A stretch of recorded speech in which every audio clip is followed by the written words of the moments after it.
effect of addition of inert. Sixth alteration that may be made at dynamic equilibrium condition is addition of inert gas. Now what do you mean by inert gas? We used to say any substance that neither react with any reactant nor it react with any product would be called a inert substance or a inert gas. Inert gas एक तो हम जानते हैं helium, neon, argon, xenon, radon, krypton, ये सब inert gas है ही। इनको हम इनर्ट गैस इसलिए कहते हैं क्योंकि यह गैसेस तो किसी से भी रिएक्ट नहीं करती। Helium, neon, krypton, xenon, radon, all these gases would be called inert gases because they does not react with anything, any other compound or any element. Beside it, chemical equilibrium में हम उसे भी inert कह देंगे जो equilibrium में involve किसी भी रिएक्टेंट या प्रोडक्ट से रिएक्ट नहीं करता। जैसे मैं एग्जांपल देता हूं इसी समय, हम इधर यह रिएक्शन लिखेंगे PCl5 giving you PCl3 and Cl2.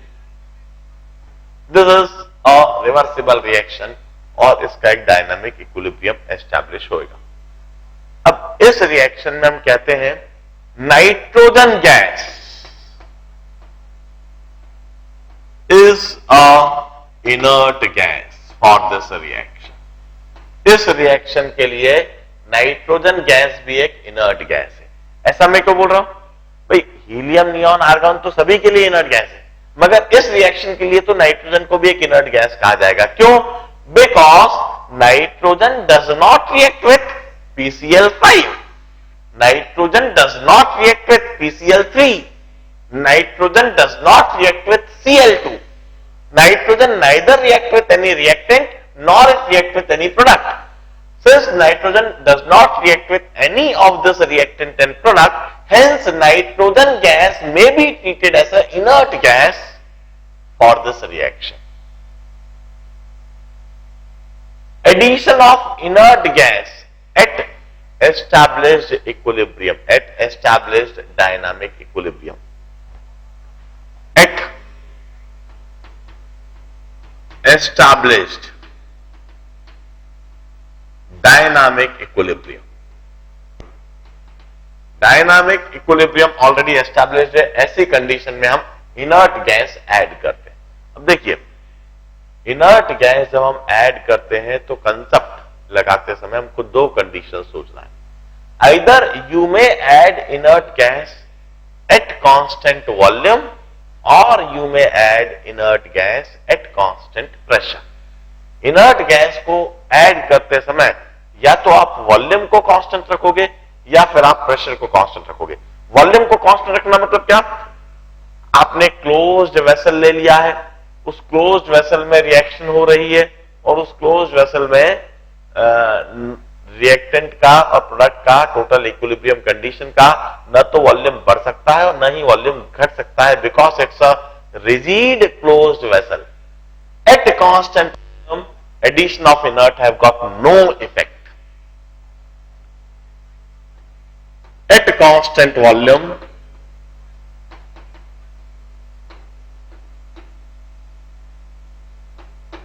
no effect. Constant volume पर यदि आप इनर्ट गैस को डालते हो तो एस्टैब्लिश्ड डायनामिक इक्विलिब्रियम पर कोई असर नहीं होगा। While at constant pressure, at constant pressure, if inert gas is added, it would favor the direction where number of gas moles increases. मैं भी सिर्फ पॉइंट लिखवा रहा हूं, ऐसा क्यों होता है, कैसे होता है, काहे को होता है, ये सब हम आगे के लेक्चर्स में सीखेंगे, समझेंगे। अभी आपको इस पॉइंट को नोट डाउन जरूर कर लेना चाहिए और अप्लाई भी करना चालू कर देना चाहिए। At constant pressure if inert gas is added the reaction would be favoured in the direction where number of gas moles increases. At constant pressure, addition of inert favors the direction where number of gas moles increases. At constant pressure, if one add the inert gas at established dynamic equilibrium, the reaction would occur in the direction.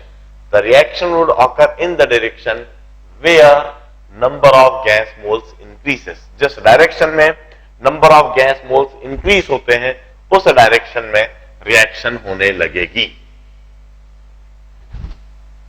Now, the another alteration that may be made at established equilibrium is if we increase the pressure. If we increase the pressure or decrease the volume. By decreasing the volume, we increase the pressure. The seventh effect is if we decrease the volume and hence increase the pressure. If volume is decreased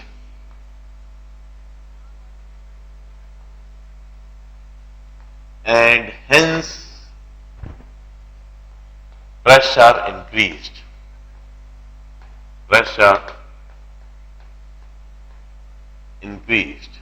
अब देखिए, हमने एक reversible reaction है, उस reversible reaction का dynamic equilibrium established है, उसमें rate of forward reaction और rate of backward reaction equal हो चुकी है, और दोनों के इक्वल हो जाने के बाद अब ना तो फर्दर फॉरवर्ड रिएक्शन हो रही है, ना ही फर्दर बैकवर्ड रिएक्शन हो रही है। Not like that, in fact forward और बैकवर्ड रिएक्शन दोनों हो रही है, but both of them are equal, occurring in equal manner, तो अपेरेंटली कोई डायरेक्शन में रिएक्शन होती हुई दिखाई नहीं दे रही। ऐसी कंडीशन में आपने फिर छेड़छाड़ करी। इस बार कैसे छेड़छाड़ करिए, कैसे डिस्टर्बेंस क्रिएट कराए? Now the disturbance you had made is, आपने एकदम तेजी से उसका वॉल्यूम कम कर दिया, और एकदम तेजी से जब वॉल्यूम कम कर दिया तो वॉल्यूम के कम कर देने से इवेंचुअली प्रेशर इंक्रीज होगा। अब रिएक्शन चाहेगी कि जो भी कुछ प्रेशर उसका बड़ा है, उस प्रेशर को, उस बढ़े हुए प्रेशर को दोबारा कम कर दे। अब बढ़े हुए प्रेशर को दोबारा कम करने का क्या तरीका है? बढ़े हुए प्रेशर को दोबारा कम करने का जो तरीका पॉसिबल है, that is if somehow reaction में decrease the number of gas moles, किसी भी तरह से इक्विलिब्रियम कंडीशन में यदि नंबर ऑफ गैस मोल्स कम हो जाए तो नंबर ऑफ गैस मोल्स के कम हो जाने से भी प्रेशर कम हो जाता है, और रिएक्शन बस यही करेगी। जब आपने वॉल्यूम कम करा है और वॉल्यूम को कम करके जब प्रेशर बढ़ा दिया है, then it would favor the direction where number of gas moles decreases. It favor the direction, it favors the direction where number of gas moles decreases. Favors the direction where number of gas moles decreases. यहां वह direction favour करेगी जिस direction में number of gas moles दोबारा कम हो जाए, और नंबर ऑफ गैस मोल्स के कम हो जाने से वहां पर प्रेशर को कम करा जा सके। एंड वाइस वर्सा, ठीक इसका उल्टा हो, if volume is increased and hence pressure decreases. यदि हम एस्टैब्लिश्ड इक्विलिब्रियम में, जब उसको इफ लिखना, if volume if volume is increased and hence pressure is decreased, and hence pressure is decreased. यदि हम एस्टैब्लिश्ड इक्विलिब्रियम कंडीशन पर एकदम से वॉल्यूम को बढ़ा दें और एकदम से वॉल्यूम को बढ़ाकर प्रेशर कम कर दें, ऐसी कंडीशन में जब वहां पर प्रेशर कम हो गया है तो रिएक्शन यह चाहेगी कि किसी भी तरह से प्रेशर को दोबारा बढ़ा दिया जाए। दोबारा प्रेशर को बढ़ाने का जो तरीका हो सकता है, वहां पर नंबर ऑफ गैस मोल्स किसी भी तरह से बढ़ाए जाए। यदि गैस मोल्स बढ़ गए तो प्रेशर दोबारा बढ़ जाएगा। पीवी इक्वल टू एनआरटी से यदि एन बढ़ा तो प्रेशर भी बढ़ जाता है। So it favours the direction where number of gas moles increases. It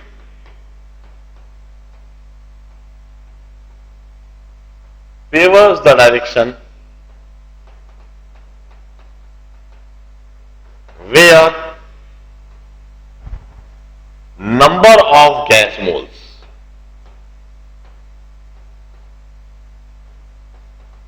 increases। वह डायरेक्शन फेवर होगी जिस डायरेक्शन में नंबर ऑफ गैस मोल्स बढ़ जाए। Now another alteration, another disturbance that may be made at established equilibrium is we may change the temperature। established equilibrium है और हम उस established equilibrium में टेम्परेचर बढ़ा दें या टेम्परेचर को घटा दें। if temperature is increased, if temperature is increased,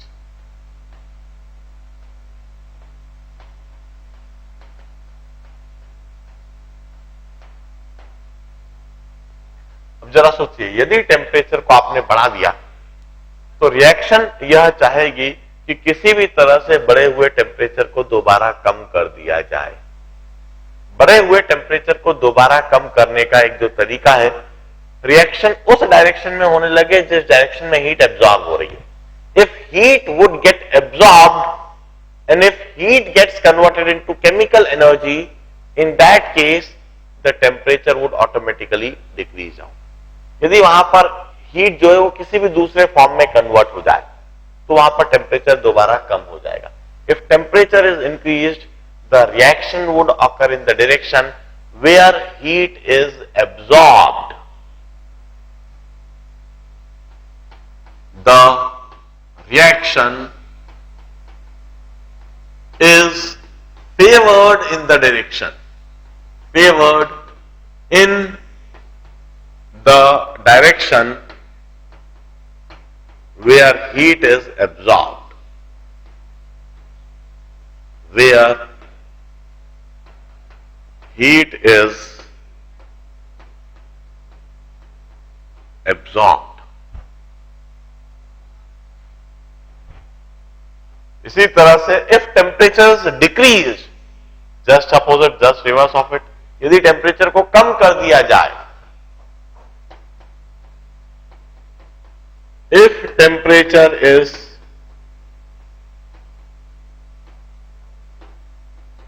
decreased, यदि टेम्परेचर को कम कर दिया जाए तो रिएक्शन चाहेगी कि किसी तरह से टेम्परेचर दोबारा बढ़ जाए। टेम्परेचर को दोबारा बढ़ाने के लिए वहां पर रिएक्शन किसी तरह से हीट को लिबरेट करेगी। हीट को लिबरेट करके अपनी दूसरे फॉर्म की एनर्जी को हीट एनर्जी में कन्वर्ट करके वहां पर टेम्परेचर को दोबारा बढ़ाने की कोशिश करेगी। If temperature is decreased, the reaction is favoured in the direction where heat is liberated. The reaction is favored in the direction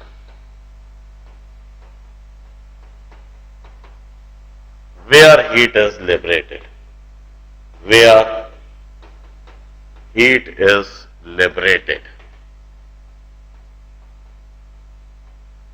These are all the various aspects of Le Chatelier's principle. यह Le Chatelier's principle के aspect है. The basic Le Chatelier's principle is कि if any disturbance is made at established dynamic equilibrium of a reversible reaction. In that case, reaction would always occur in the direction where the effect of that change would be nullified. यदि established equilibrium condition पर किसी भी तरह का disturbance करा जाता है तो हमेशा वह रिएक्शन उस डायरेक्शन में हो जाएगी जिससे कि उसका जो भी कुछ इफेक्ट है उसको नलीफाई कर सके. अब हम अलग अलग तरह के रिएक्शंस को देखेंगे और उन अलग अलग तरह के रिएक्शंस में अभी तक के जितने भी कंसेप्ट समझे हैं हम उसको अप्लाई करेंगे. और सबसे पहले मैं आपको सिखाऊंगा about the homogeneous gas phase reaction. Homogeneous gas phase reactions के बारे में मैं सबसे पहले सिखाऊंगा और समझाऊंगा और इन सभी कंसेप्ट को अप्लाई करके दिखाऊंगा. देखिए सबसे पहले देखिए अब अभी तक जितने भी कंसेप्ट मैंने बताए हैं उनको मैं अलग अलग केसेस के लिए सबसे पहले हम होमोजेनस गैस फेज रिएक्शंस के बारे में बात करेंगे. होमोजेनस गैस फेज रिएक्शन मतलब जिसमें सारे रिएक्टेंट और सारे प्रोडक्ट गैस फेज में होंगे. देखिए मैं तीन तरह के रिएक्शंस सिखाऊंगा. एक तो वह रिएक्शन जैसे गैस फेज रिएक्शन में डेल्टा एनजी. डेल्टा एनजी क्या होता है? Difference in coefficient of gas molecules. This is a very important term. Delta n g which is difference in coefficient of gas molecules. इसकी वैल्यू या तो zero हो सकती है या फिर इसकी वैल्यू पॉजिटिव हो सकती है या फिर इसकी वैल्यू नेगेटिव हो सकती है. मैं एक एक करके यह तीनों ही केसेस बताऊंगा. सबसे पहले जो मैं बता रहा हूं that is the situation in which the value of delta Ng is 0. मैं सबसे पहले यह रिएक्शन समझा रहा हूं. The situation in which the value of delta Ng is 0 और ऐसी एक रिएक्शन लिखता हूं मैं इसी समय. H2 plus I2 gives you twice Hi. H2 plus I2 gives you twice Hi. Now here hydrogen is a gas, iodine is a gas and Hi is also a gas. यदि इधर हम delta Ng की value देखने और समझने की कोशिश करें, it's 0. The coefficient of Hi is 2, the coefficient of hydrogen is 1, iodine is 1. So delta Ng value is 0. 2 minus 1 plus 1. So that is 0. 2 minus 2. This is a reaction. अब जो मेरे लिखने का तरीका है आप उसी तरीके से अपने नोट्स भी बनाइएगा. इनफैक्ट यह रिएक्शन लिखने के बाद इसके नीचे आप ढेर सारी स्पेस छोड़ दीजिए. कम से कम 6 से 7 लाइनें आप छोड़ दीजिएगा क्योंकि अब इस रिएक्शन के बारे में हाइड्रोजन, आयोडीन और Hi के बारे में हम कई सारी बातें लिखेंगे. सबसे पहले since we had already studied thermochemistry, तो थर्मोकेमिस्ट्री का जो आपने सीखा है थर्मोकेमिस्ट्री में उसी के नॉलेज को आपको अप्लाई करके इसी समय मुझको बताना चाहिए कि यह रिएक्शन एंडोथर्मिक होएगी या एक्सोथर्मिक होएगी. The forward reaction hydrogen plus iodine giving you twice Hi. This reaction would B endothermic और एक्सोथर्मिक. यह रिएक्शन कैसी होनी चाहिए? इस रिएक्शन में हीट एब्जॉर्ब होनी चाहिए या हीट लिबरेट होनी चाहिए? और आंसर के साथ में give me reasoning as well. Why do you say that? It would be endo और exo. Sir, exothermic because Hi is more stable than the individual molecules. चलिए मैं आपका आंसर एक्सेप्ट कर लेता हूं, आप सही बोल रहे हो. Definitely this reaction would be exothermic. यह रिएक्शन एक्सोथर्मिक होएगी और इसका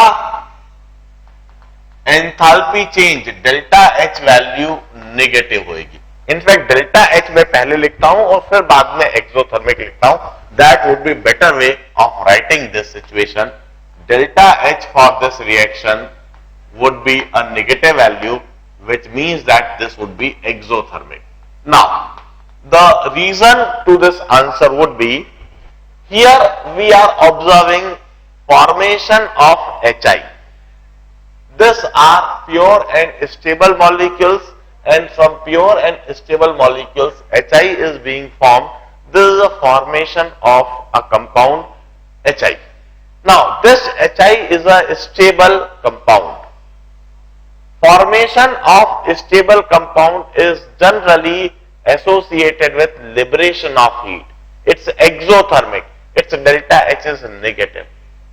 इसलिए इस रिएक्शन की भी एंथैल्पी चेंज नेगेटिव होना चाहिए, यह एक एक्सोथर्मिक रिएक्शन होना चाहिए। अब इतनी बात लिखने के बाद now what you should do is, इसके नीचे आप ढेर सारी स्पेस मींस 6 और 7 लाइंस आप छोड़ दीजिएगा। मैं काफी सारी चीज लिखवाऊंगा। इधर मैं सबसे पहले इनिशियल कंडीशन लिखवाऊंगा, इनिशियली जो कंडीशन ली गई है। फिर दूसरी लाइन में मैं लिखवाऊंगा एट इक्विलिब्रियम कंडीशन क्या होगा। फिर तीसरी लाइन में मैं लिखवाऊंगा एट इक्विलिब्रियम कॉन्सेंट्रेशंस क्या होगा। फिर चौथी लाइन में मैं लिखवाऊंगा एट इक्विलिब्रियम मोल फ्रैक्शंस क्या होंगे। और फिर मोल फ्रैक्शन के लिए इनफैक्ट आपको कॉन्सेंट्रेशन के लिए भी 2 लाइन छोड़नी होगी, मोल फ्रैक्शन के लिए भी 2 लाइन छोड़नी होगी। और फिर मैं आपको लिखवाऊंगा कि पार्शियल प्रेशर्स क्या होंगे, इसके लिए भी 2 लाइन छोड़नी होगी। इस तरह से आप 1 + 1 2 3 4 5 6 7 8 लाइन छोड़ दो, ठीक है ना। अब सबसे पहले for such reaction if I right the definition of equilibrium constant, यदि इस रिएक्शन के लिए मैं इक्विलिब्रियम कांस्टेंट की डेफिनेशन लिखने की कोशिश करूंगा, ट्वाइस HI है, इसलिए HI square, active mass of HI square. Hydrogen और आयोडीन रिएक्टेंट साइड है, इसलिए upon active mass of hydrogen into active mass of iodine. This would be the definition of equilibrium constant for this reaction. Now initial condition मतलब initially किसी vessel में यह reaction हमको करवानी है, तो इनिशियली हम क्या कंडीशन रखते हैं, मतलब इनिशियली हम कितने मोल्स हाइड्रोजन के लेते हैं, कितने मोल्स आयोडीन के लेते हैं। It totally depend on us, ये हमारे ऊपर डिपेंड करता है कि इनिशियली हम हाइड्रोजन लेते हैं, आयोडीन लेते हैं, या HI लेते हैं, या क्या लेते हैं। मान लीजिए हमने इनिशियली A मोल्स हाइड्रोजन के ले लिए और B मोल्स आयोडीन के ले लिए, और इनिशियली हमने HI के कोई मोल लिए ही नहीं। हमने इनिशियली A मोल्स हाइड्रोजन के ले लिए हैं, B मोल्स आयोडीन के ले लिए हैं, और HI के हमने इनिशियली कोई मोल्स लिए ही नहीं। इस तरह से इनिशियली जो टोटल नंबर ऑफ मोल्स रहे A + B, this are the total initial moles that we had used in this reaction. Now, of course, initially since only hydrogen and iodine are present, there is no HI, तो backward reaction होने का तो सवाल ही नहीं है। Forward direction में यह reaction जाएगी, और फॉरवर्ड डायरेक्शन में रिएक्शन होकर वहां पर फाइनली एक इक्विलिब्रियम कंडीशन एस्टैब्लिश होएगा। और फाइनली जो इक्विलिब्रियम कंडीशन एस्टैब्लिश होएगा उसमें कुछ फाइनली हाइड्रोजन के मोल्स एग्जिस्ट करेंगे, कुछ आयोडीन के मोल्स एग्जिस्ट करेंगे, और कुछ HI के मोल एग्जिस्ट करेंगे। अब दूसरी लाइन में जो हम एट इक्विलिब्रियम लिख रहे हैं, इसका क्या मतलब है। एट इक्विलिब्रियम वहां पर कितने हाइड्रोजन के मोल बचे रह जाएंगे वह लिखना है। इक्विलिब्रियम वहां पर आयोडीन के कितने मोल बचे रह जाएंगे वह लिखना है। एट इक्विलिब्रियम वहां पर HI के कितने मोल एग्जिस्ट करेंगे। इस जगह पर जो हम लिखते हैं at equilibrium how many moles of all the reactant and product are existing. At equilibrium how many moles of all the reactant and product are existing, we need to write that thing. देखिए, suppose X moles of hydrogen react. Initially we have got A moles of hydrogen. Suppose X moles of hydrogen react. If X moles of hydrogen react, then how many moles of hydrogen would remain at equilibrium? Out of A moles, X moles of hydrogen had reacted. So how many moles of hydrogen would remain at equilibrium? The moles of hydrogen that remains at equilibrium is A minus X. This much moles of hydrogen would remain at equilibrium. Equilibrium पर इतने moles hydrogen के बचे रह जाएंगे। Since हमने A moles initially लिए थे और X मोल रिएक्ट कर गए, रिएक्ट करके गायब हो गए, तो हमें तो वहां लिखना है कि कितने मोल बचे रह गए। अब इसके बाद अब हमें सोचना है कि आयोडीन के कितने मोल बचे रह जाएंगे। अब इसके लिए हमें कोई वेरिएबल नया डिफाइन करने की जरूरत नहीं है, ऑलरेडी X वेरिएबल आ गया, उसी से हो जाएगा। कैसे? The reaction says that if 1 mole of hydrogen react, simultaneously 1 mole of iodine also react. जब भी 1 मोल हाइड्रोजन का रिएक्ट करता है तो उसी समय आयोडीन के भी 1 मोल ही रिएक्ट करते हैं। हाइड्रोजन के यदि X मोल रिएक्ट कर रहे हैं तो आयोडीन के भी X मोल ही रिएक्ट करेंगे, और आयोडीन के X मोल रिएक्ट कर जाने के बाद वहां पर जो बचे रह जाएंगे B minus X moles iodine के वहां पर बचे रह जाएंगे। 10 much moles of iodine would remain at equilibrium. Equilibrium पर इतने मोल्स आयोडीन के बचे रह जाएंगे। Now, how many moles or how much moles of HI would be formed at equilibrium? Equilibrium पर HI के कितने मोल्स दिखाई देंगे? वंस अगेन इसे समझने के लिए भी हमें रिएक्शन को देखना होगा, रिएक्शन में स्टोइकियोमेट्रिक कोएफिशिएंट्स को देखना होगा। 1 मोल हाइड्रोजन का जब भी रिएक्ट करता है साथ में 1 मोल आयोडीन के भी रिएक्ट करेंगे और उसी दौरान 2 मोल HI के बनेंगे। Whenever 1 mole of hydrogen react, 2 moles of HI would always form. If X moles of hydrogen react, 2x moles of HI would be formed. इस जगह पर 2x moles HI के बन जाएंगे, 2x moles HI के बन जाएंगे। अब जरा सोचिए, इस तरह से इक्विलिब्रियम पर हमने सभी रिएक्टेंट और प्रोडक्ट के नंबर ऑफ मोल्स लिख दिए। अब मैं यदि पूछूं फाइनली इक्विलिब्रियम पर कितने मोल्स बन गए, फाइनली इक्विलिब्रियम पर टोटल गैस मोल्स कितने हैं? फाइनली इक्विलिब्रियम पर टोटल गैस मोल समझने के लिए हम moles of hydrogen plus moles of iodine plus moles of HI, इन तीनों के मोल्स को ऐड कर देते हैं। Add A minus x plus B minus x plus 2x, so that comes out to be A plus B.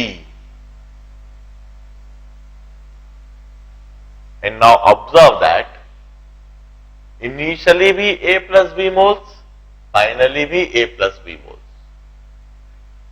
This always happens when delta Ng value is 0. किसी भी reaction के लिए यदि डेल्टा Ng की value 0 है, then for such a reaction the number of gas moles would never change. The total number of gas moles would always remain constant. हम चाहे initial condition पर देखें, चाहे फाइनल कंडीशन पर देखें, चाहे किसी भी हम इंटरमीडिएट कंडीशन पर देखें, इस रिएक्शन के लिए जिसके लिए डेल्टा Ng की वैल्यू 0 है, the zero value of delta Ng imply that for this reaction number of gas moles would never change. The reaction may occur in forward direction up to any extent. The reaction may occur in backward direction up to any extent. यह reaction चाहे जितना forward direction में हो, यह reaction चाहे जितना backward direction में हो, मगर इस रिएक्शन के लिए total number of gas moles में कभी कोई परिवर्तन नहीं आएगा. इनिशियली भी total number of gas moles A plus B थे, फाइनली भी total number of gas moles A plus B ही रह जाएंगे. Now I wish to write the concentrations at equilibrium. Concentrations of all the reactant and product at equilibrium. हम कहते हैं concentrations क्या होता है? Moles upon volume. हाइड्रोजन के मोल से A minus x upon V. Hydrogen के मोल से A minus x upon it volume. This is the concentration of hydrogen at equilibrium. What is concentration of iodine at equilibrium? Concentration of iodine at equilibrium is moles of iodine upon V. What is concentration of Hi at equilibrium? Moles of Hi upon V. Here V is the volume of vessel. Now, after writing all these concentrations, मैंने concentrations क्यों लिखे हैं? Because I wish to write an expression for Kc. मैं Kc के लिए एक expression लिखना चाहता हूं. What is Kc? Kc is equilibrium constant where all the active masses are substituted in terms of concentrations. इस equilibrium constant की वह वैल्यू जहां आपने सारे एक्टिव मासेस को कॉन्सेंट्रेशंस के टर्म्स में सब्स्टिट्यूट करा है. इधर देखिए, आपने Hi का कॉन्सेंट्रेशन भी निकाल दिया, मतलब Hi का एक्टिव मास कॉन्सेंट्रेशन के टर्म्स में निकाल दिया, हाइड्रोजन का भी एक्टिव मास निकाल दिया और आयोडीन का भी एक्टिव मास निकाल दिया. अब मैं इन वैल्यूज को सब्स्टिट्यूट कर देता हूं. 2x upon V whole square upon A minus x upon V into B minus x upon V.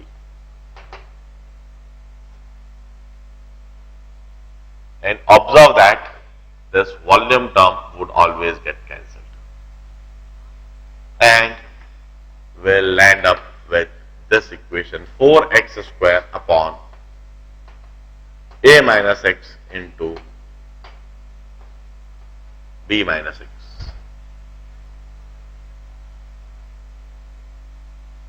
This is the expression for Kc. अब मुझे Kp एक्सप्रेशन लिखना है. Kp क्या होता है? The same equilibrium constant where all the active masses are substituted in terms of partial pressure. तो मुझे finally partial pressure लिखना है. मगर पार्शियल प्रेशर क्या होता है? गैसियस स्टेट पढ़ते समय हमने डाल्टन्स लॉ पढ़ा था. वो डाल्टन्स लॉ में पढ़ा था partial pressure is equal to mole fraction into total pressure. तो पहले हम मोल फ्रैक्शंस लिखते हैं. What is mole fractions? Mole fractions is moles upon total moles. जैसे मुझे मोल फ्रैक्शन ऑफ हाइड्रोजन लिखना है, तो मोल फ्रैक्शन ऑफ हाइड्रोजन क्या होगा? It's moles of hydrogen upon total moles. तो हाइड्रोजन का मोल फ्रैक्शन इक्विलिब्रियम पर होगा A minus x upon A plus B. This is moles of hydrogen at equilibrium. इसी तरह से आयोडीन का मोल फ्रैक्शन इक्विलिब्रियम पर क्या होगा? Moles of iodine upon total moles. Iodine के मोल से B minus x, total mole से A plus B. This is moles of iodine at equilibrium. Now what is mole fraction of Hi at equilibrium? Mole fraction of Hi at equilibrium is moles of Hi upon total moles. Moles of Hi is 2x and total moles is A plus B. These are mole fractions at equilibrium, mole fractions of all the reactant and product at equilibrium. Now, after writing this mole fraction, I write partial pressure. Partial pressure कैसे लिखूंगा? मैं लिखता हूं सबसे पहले total pressure P. मैं कहता हूं if total pressure is P, then partial pressure would be mole fraction into total pressure. This is partial pressure of hydrogen. What is partial pressure of iodine? Mole fraction B minus X upon A plus B into total pressure. What is partial pressure of HI? This is mole fraction of HI into total pressure.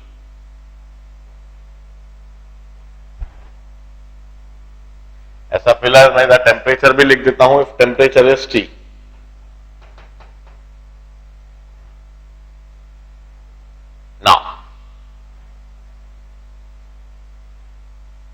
Now I may write the equation for Kp. मैं Kp के लिए equation लिख देता हूं. Kp क्या होता है? Kp is writing the definition of equilibrium constant where all the active masses are substituted in terms of partial pressure. तो मैं पहले partial pressure of HI whole square लिखता हूं. This partial pressure of HI whole square upon partial pressure of hydrogen into partial pressure of iodine. Once again, total pressure is cancelled और denominator में जो A plus B है यह भी cancel और 4x square upon A minus x into B minus x.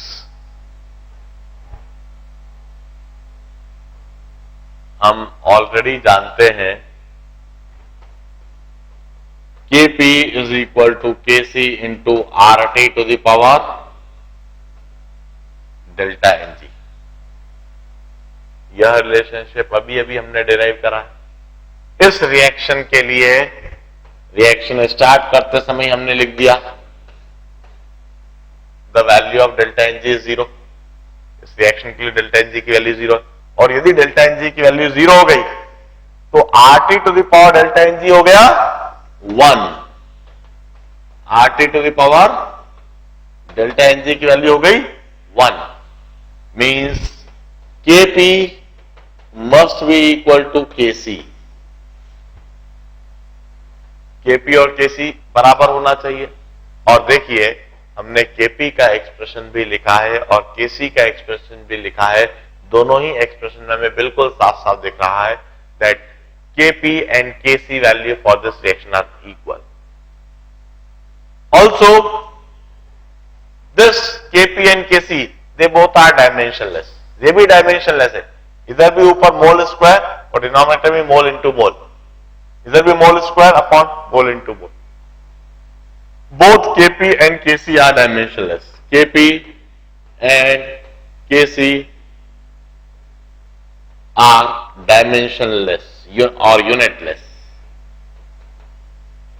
Dimensionless or unitless.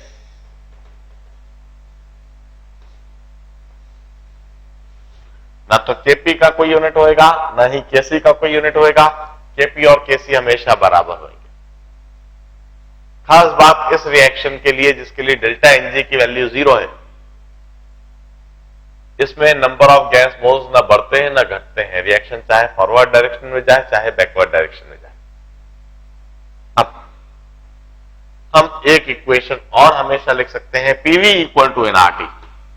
PV is equal to nRT और nRT की जगह A plus B into RT.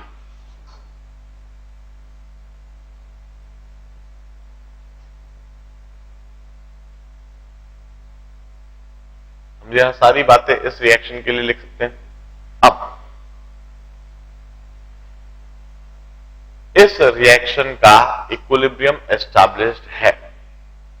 अब उस एस्टैब्लिश्ड इक्विलिब्रियम पर मैं डिस्टर्बेंस क्रिएट करता हूं और उस डिस्टर्बेंस के क्या क्या इफेक्ट होंगे यह आपको समझाता हूं।